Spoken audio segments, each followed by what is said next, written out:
This video is sponsored by Aura. Imagine moving into your dream house only to discover that your neighbor is obsessing over your every move. And he's not just nosy, he's dangerous. And a bit of a horn dog too. So what are you gonna do? Call the police and complain about your neighbor's invasion of privacy, hostile behavior, and property damage? Well, what happens when the public servant meant to protect you becomes your biggest threat?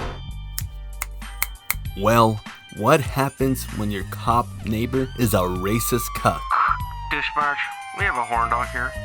Dispatch, I repeat, we got a horn dog here. You know what they say, once you go black, never go back. Hey yo, what the fuck? I'll tell you what happens. Lakeview Terrace happens. Lakeview Terrace is a 2008 forgotten hidden gem that tackles the issues like neighbor disputes, abuse of authority, interracial couples, and even to a certain ambiguous extent, cuckoldery. Is it definitive for this video? Well, pull up to the drive-thru and see for yourself. Yeah. Sir, you need to leave. Unacceptable. Unacceptable. No lie, this film holds up a whole lot better than I remembered, and is even one of Sam Jackson's most intimidating roles that I have ever experienced. Honestly, think about it, and how would you deal with Sam Jackson's character, Abe, and his uneasy hostility with his slight little digs here and there? There you go. You white boys always say that whatever. I hate it. That's what it means. For as long as you had a mortgage on your dream home, would you put up with this black guy? Bad guy? Or would you just count your losses and head out knowing that the police would always black the blue and side with Abel? Ponder these things to see if a happy ending would even be possible. The movie begins with a day in the life of the Turner family. You've got Abel, who's like the cop dad, his two kids, more on them later, but for now he's trying to raise them in the correct manner that he believes is justifiably so. And he's a bit of an authoritarian. What he says is what goes, and the more you argue, the more he's like, excuse me, I am the law. So his kids kind of resent him for that. What'd I tell you about that jersey? It's clean. We're not advertising that guy, okay? Kobe! His next door neighbors are moving in, and Abe's nosy ass is peeping, and he's happy because they look like a good intellectual couple until... Oh my goodness! That old black man was the neighbor Lisa's dad, and the husband is actually white. Chris Mattson to be exact. Lisa's successful father bought the house for the couple, and now he's got to go back to North Cali. Stay black, because that's the most important. Okay. By the way, this whole movie takes place in a mountain town in LA County, so just getting that out of the way. And on their first night home, the couple gets blasted by Abel's security lights. And yeah, this does kind of suck, but just put up some blackout curtains. Easy fix. The next morning, the couple gets their first glance at Abel, who's off to protect and serve the community. Mine!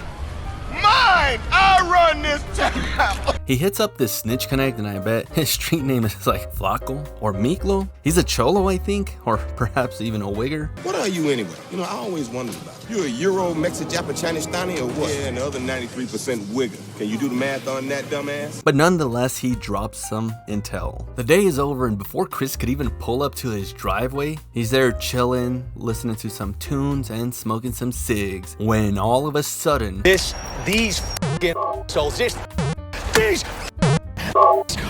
Chris finds out that all of his online information was stolen, and this could easily be you too. But luckily for you, this video is sponsored by Aura.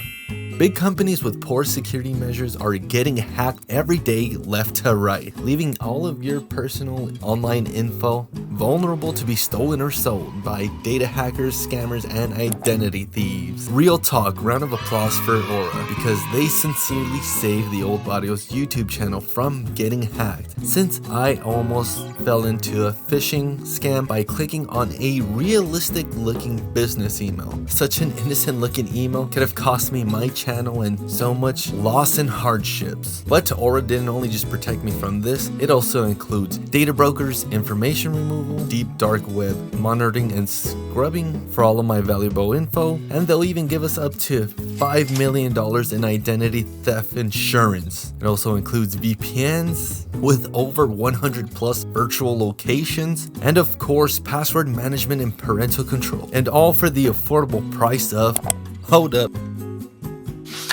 You can try Aura completely free for 14 days by clicking on the link of the description below or scanning the QR code on screen. So don't let a deceiving email possibly ruin your life like it almost did to my channel. Stay protected and get Aura today. And thank you, Aura, for sponsoring this video.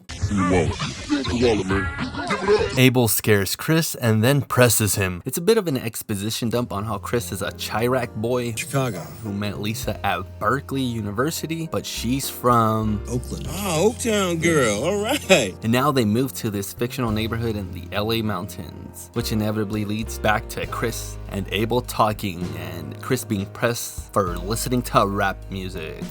You know, you can listen to that noise all night long. When you wake up in the morning, it'll still be white. Once home, Chris meets Lisa at the pool and starts off with some corny ass jokes. Honey, I'm home, owner. Which then leads to some chick busting in the pool in their backyard. And Abel's nosy ass kids are over here creeping on them. They make a ruckus and Abel goes to go check in on them, but gets sidetracked by peeping on the cheek busting. Oh, hell no, fool. He even did that creepy ass lip lick. Imagine if Holmes is over here getting all riled up, has a fucking mean ass stiffy in front of his kids. It almost seems like it. This boy can't think straight for a second. Oh yeah. Take that shirt off. Now Abel is mad that he's getting an interracial couple next door and the white man's beating up some black booty cheeks and the best that he could do is just peep on them. Why doesn't he have a wife whose cheeks he could bust? Well, we'll get to that soon. He's unhappy by this and jealous, so he deadass vandalizes the couple's AC units in the middle of this LA heat wave, which, if you ask me, is grounds to throw hands with your neighbor.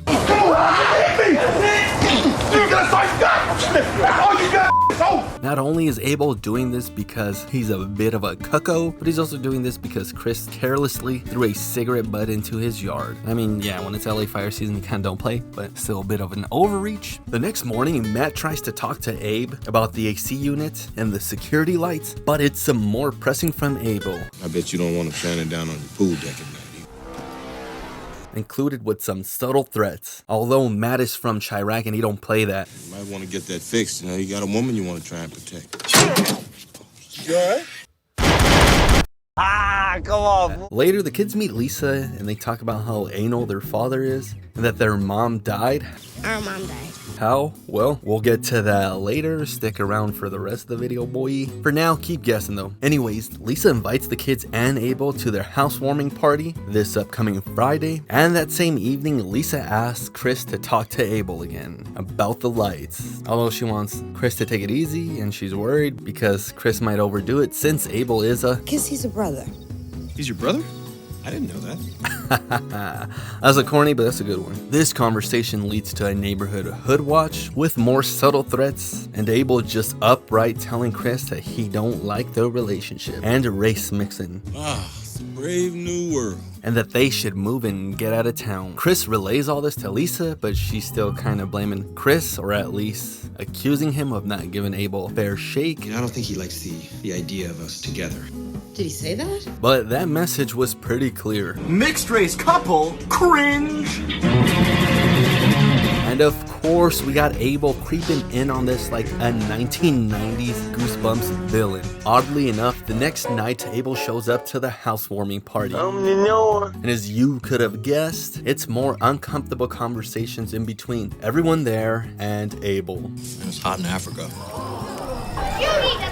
Yeah, Abel is a buzzkill and a snitch. It's those cigarette butts he keeps flicking over the fence so the wife won't see. Abe gets triggered because everyone's calling him out on his pettiness, and then he reverts back to this 2020 Asian hate, even though the film takes place in 2008. I just find that there's an attitude. Well, Eden, when you're getting jacked outside your loft, we'll see about sending the nice police over to help you. Once Abel gets fed up and leaves, Chris tries one last time to make amends with Abel, but this quickly gets shut down. And whatever it is about me or us that bothers you, we gotta figure out a way to deal with this, all right? Can we all just get along? Oh, not Rodney King. You playing the race car? You have a good night, Chris. And so far in the film, Abel's just been like an uptight a-hole neighbor. He's like that over-dramatic cliche of a authoritarian black Republican in the 1980s and 90s. And I mean, I'm just pointing it out. There's nothing too wrong with that. I hate your black skin. I'd hate Whoopi Goldberg's lips. Hate the back of Forrest Whitaker's neck. I'm more of a socialist myself, a nationalist socialist. What do I mean by that? Don't forget to subscribe to the Old Barrio YouTube channel.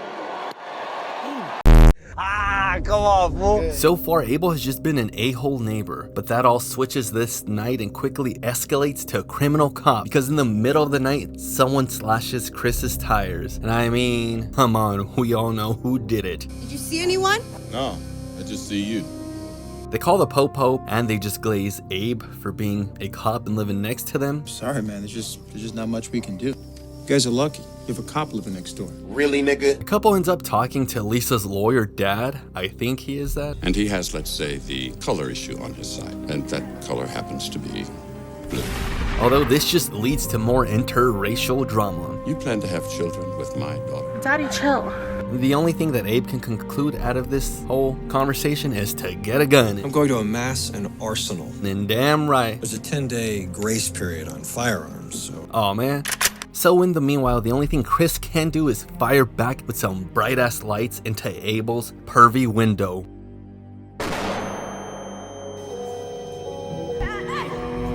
On patrol, Abe and his partner respond to a domestic you-know-what call, and it's a pretty decent-ass action scene. Abel does some excessive force and makes the perp squeal. What are you doing? You look like you have something to tell me. Wait, I'm innocent.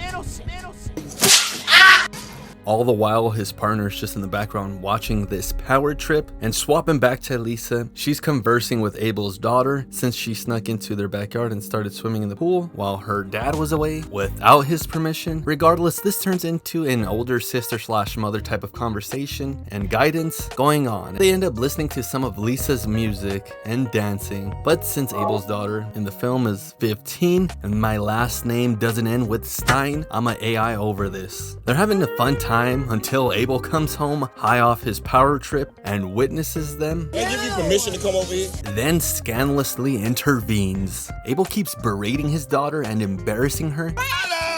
So she talks back, and Abel also talks back. He gives her a backhand. Then he threatens Lisa and uses his police position again to make them feel helpless. You want to call the cops? Here, I'll tell you who's on duty.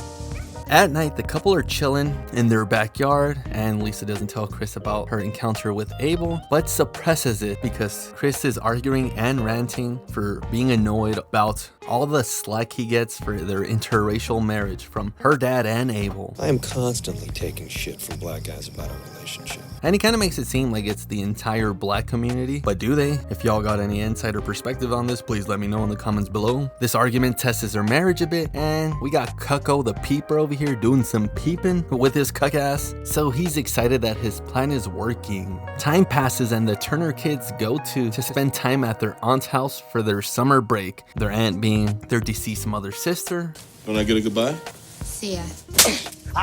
Come on, fool. Lisa is pregnant, now they're arguing about this, and Abel also gets suspended since internal affairs is on his ass for that one incident. On his way out, Abel decides to have one of the other officers' bachelor party at his house. This then becomes an issue at night because it's like 3 a.m. in the morning and Lisa wakes up from the next door noise and wants to barrage Abel's front door with a complaint. Where are you going? To tell them to shut up. No. And to be honest, she's kind of just gonna make this even more dangerous because, like, not to be mean, but yeah, women do be getting in the way sometimes where it's like just something easy that would happen or a conversation between men. And it's like the woman wants to kind of get in that conversation, so now the man has to worry about defending her and trying to beat up the offender or just defend himself and all. I mean, you guys seen countless instances where this happens. I'm just saying how it is. I mean, we see it with female cops all the time, how they get in trouble and then the male cops got to pull them out of that. This leads to Chris stepping in and heading over to Abel's only to get demasculated some more. This is my next door neighbor, Chris. As you can see, he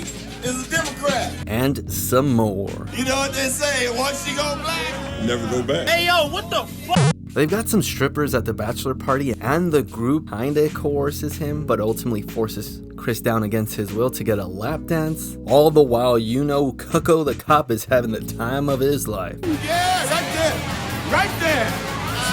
This leads to some more infighting in between the couple's marriage, and the next day Chris is at work and Lisa gets a DVD sent to her in the mail, which turns out to be Chris's forced lap dance. In retaliation, the couple puts on some plants on their border with Abel, and he gets pissed, cutting them down, all frenetic. Get on over here, come on!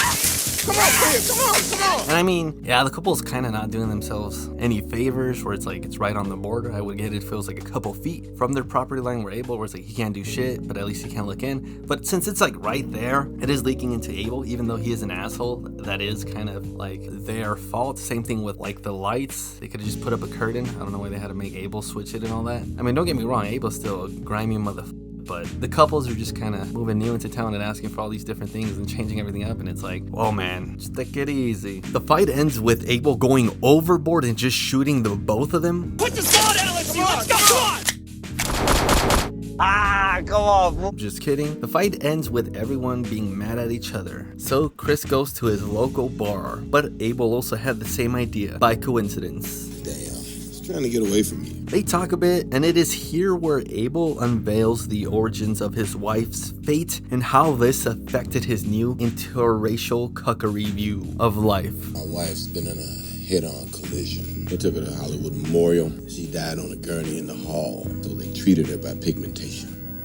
Turns out Abel's wife was in a car accident while at work, but she was possibly having an affair with her white boss, who was in the car with her too at the time of her death.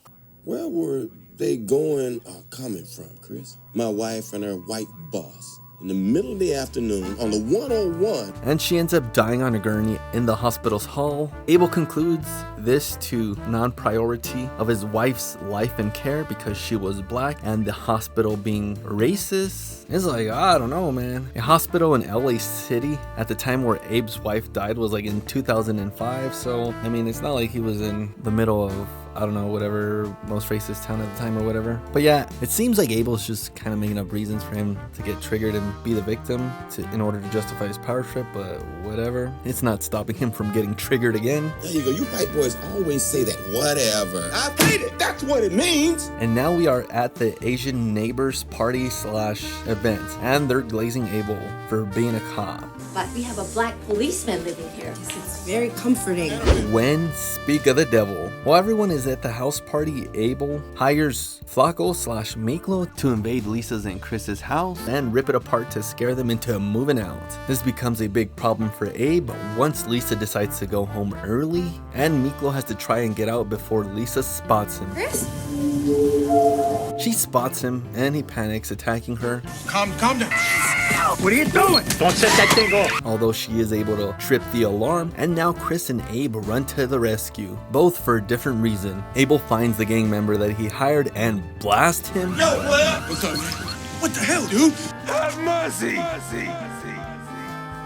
Come on. To conceal his connection and plans to him, although he cannot find Miklo's phone, so Abel is over here fiending to find it before Chris and Lisa do, or the investigators do. In the meanwhile, Lisa is rushed to the ER, but likely she was only concussed and her and the baby are completely fine. And oh yeah, there's this big ass fire heading towards Lakeview Terrace that I neglected to mention for a chunk of the film, but yeah, it's on its way. And Lisa and Chris are heading back home to grab a couple of stuff so they could head elsewhere and wait out the fire. But Abel is gonna hold out at his house. So like that, once everybody leaves, he can retrieve that invader's lost cell phone. But it's too late since Chris finds this out and makes the connection to Abel. So now Abel's gotta waste him, and deadass boy Chris should have started that arsenal that he was talking about. I think it's been past the 10 days already by this point. You know, if he would have started that arsenal, he could have stood on business as soon as he looked at Abel through the window. That would have been like, it's game time, boy. But he didn't, so now he's gotta bail with no protection. Chris is able to subdue Abel while Lisa runs and calls the cops, although Abel is able to fight and fire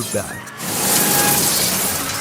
Are you in good hands? So the whole fight ends in this intense ass standoff with like half of the neighborhood burning down and the police not knowing who the real bad guy is. Abel tries to use his popo privilege to undermine Chris, but some good and fair unbiased observations by these popo / sheriff keeps Abel from getting away with it. I don't give a damn if you're the Pope, asshole.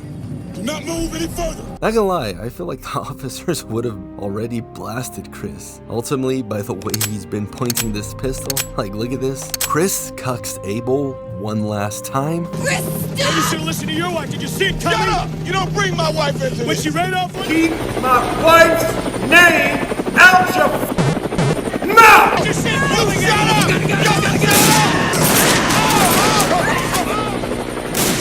Chris survives this, and it's somewhat of a happy ending for the couple. Not so much for Abel's kids. And I feel like I say this with a lot of the reviews I do, but man, this film was a lot better than I remembered. Especially when looking at the, like Metacritic score and all that. I don't know why. A lot of the older films that I've reviewed, the critics give this shit a horrendous score, while the audience loves it. Nothing different here. This movie's pretty good, and it really makes you question, was Abel really a villain, or was he a product of his circumstances? Was his lack of interracial booty turning him into a bad person? I don't know. All I can say is that this film is a solid 8.5 out of 10 orales. Thank you so much to Aura for sponsoring the video, and thank you to these sick ass Patreons. And until next time, later.